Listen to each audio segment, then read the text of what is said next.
criteria, if I can put it that way. And therefore, I believed at that time that they would be able to respond to the to the political task team. Can I ask you just to elaborate on your reference to organized crime type criteria? Okay, these are the cases which are organized in nature, and these are the ones that often involved the syndicates and the gang type of criteria that you would find, and also to respond to the poker legislation. So there was it's really gang related, groups, syndicates operating. Though with their investigations, they always must try and look towards establishing whether there's a syndicate that is involved in their type of matter that they deal with. And was there any overlap between that and the political killings environment? I didn't see any overlap, because I think at the end of the day, they were also looking towards determining whether or not these were syndicates that were operating or gangs that were operating. And it can be one or two, you know. You then refer to further annexures, C, D, and E, and we'll get to them in due course. If I can take you over the page onto page 197, and in the second, third, fourth, and fifth paragraphs, you talk about the work that went into the political task team. Can you elaborate on that for the Commission? Okay.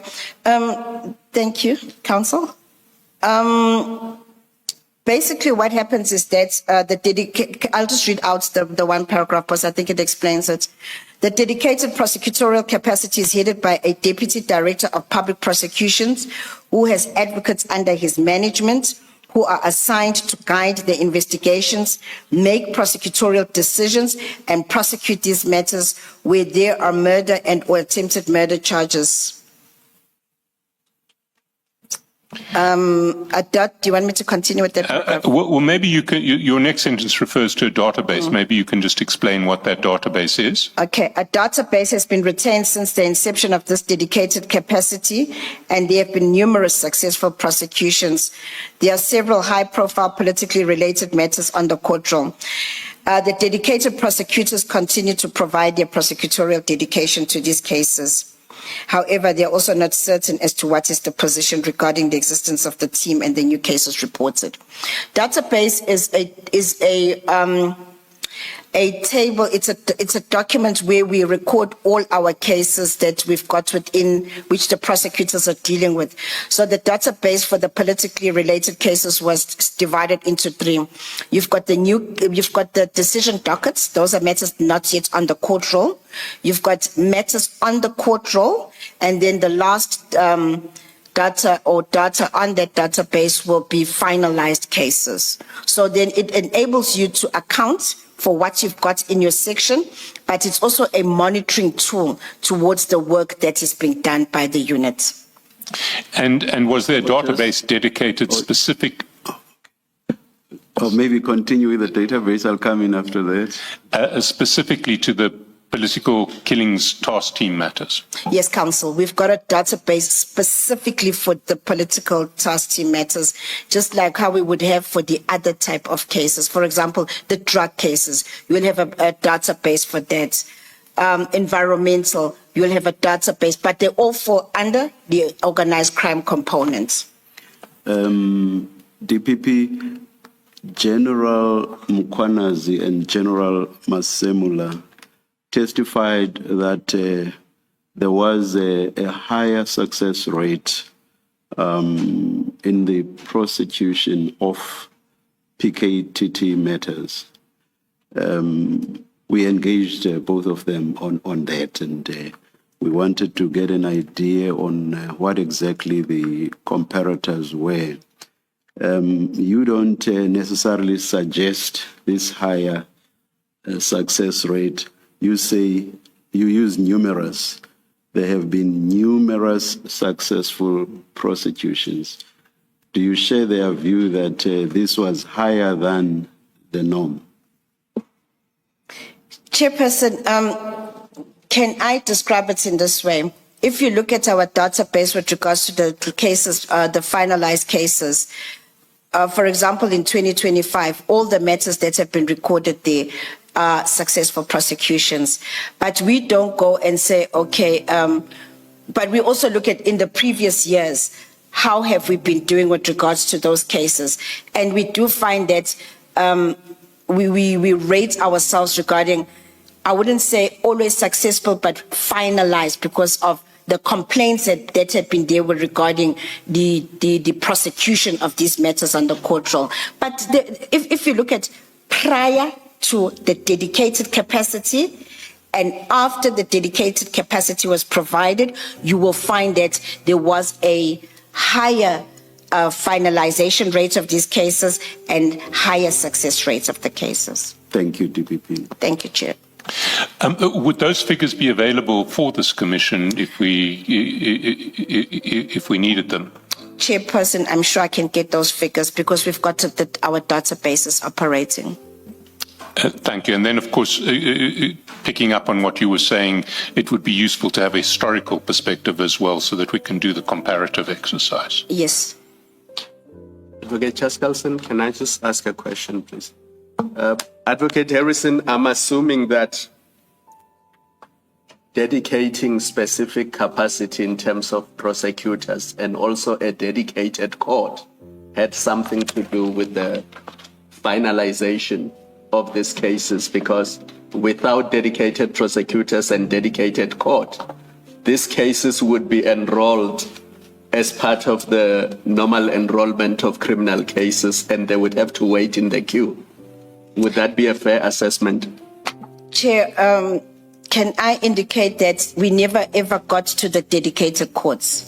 We did, there was an exercise, a series of meetings, a whole exercise that was conducted, but we never got to the issue of the dedicated courts. What the prosecutors did do is try and have those matters prioritized on the court rolls that they were operating from, so that we could see the better finalization of the cases. Thank you. We were going to get to that later, but maybe you could explain to the Commission what the investigations into a dedicated court revealed and why you never got there. Thank you, Council.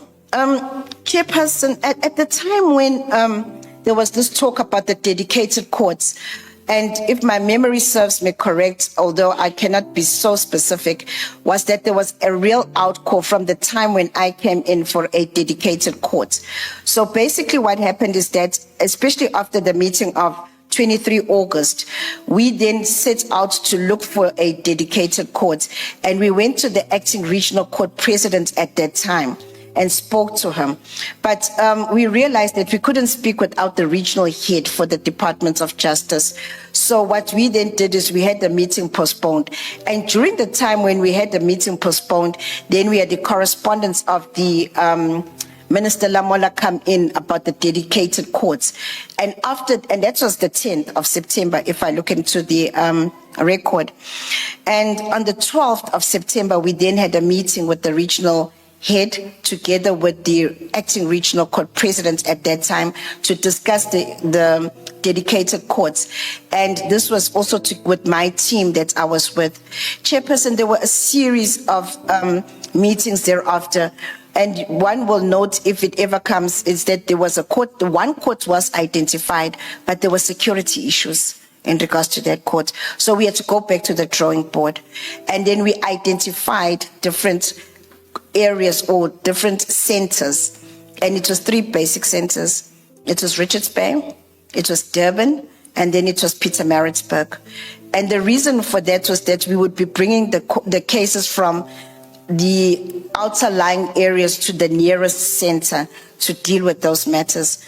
And Chairperson, we went deeper down with that analysis. We started to look at, okay, now let's look at the cases that you've got. And we found that some of the cases were, many, let me put it that way, were already on the court roll for trial. Now, witnesses have been subpoenaed, they need to go to that court. You're now just disorganizing everything in regards to those court rolls, because remember, it's already a set court roll for that court. But further than that, Chairperson, that something that also was a bit of a concern for us was that you've got a matter coming from, let's say, Engwavuma or Jozini, and you're bringing it to Richards Bay, which is nearly, say, between 200 to 300 kilometers. You're taking away a matter from the community where the matter was committed. The community also wants to listen to the matter. Further than that is that you've also got the family of the deceased that also wants to come in and listen to the matter in court.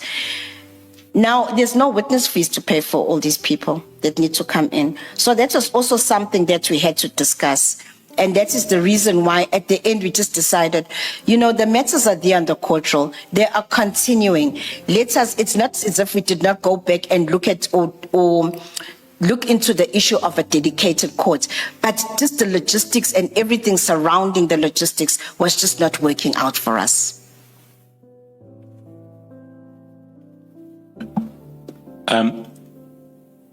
Thanks, Advocate Harrison. Can I take you back to your letter now? And we've essentially reached your conclusion.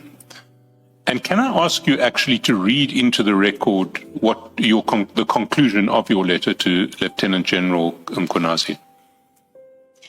It is requested that you assist with providing my office with a response regarding whether the SAPS political task team still exists.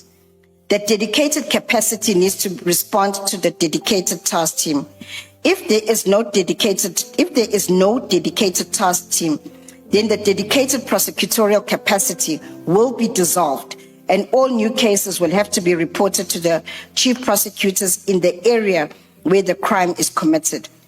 This office cannot retain dedicated capacity where there is no dedicated SAPS task team. Your correspondence will assist us as the unit has to plan for the year 2025-2026.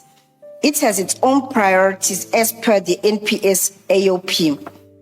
As we are all aware, organized crime has become the new focus or priority, and this office needs to plan. I am unfortunately not able to complete the planning because the issue regarding the existence of the task team has not been communicated. At this stage, the only information which one has is that in the media. Your urgent response to the above issue will be appreciated and signed off by myself. Thank you. And is there anything you want to say it says a lot itself, but is there anything you want to say in amplification of that conclusion? Chairperson, the only thing is that, you've dedicated the work of the task team, and you've given I've given the dedicated team from the organized crime component. And we all know that what is going on at the present moment as it's 2025 regarding the issue of organized crime. If you read in any media platform, you'll always find something about organized crime. And the NPA has got its own strategies and action plans as to how we need to approach the work.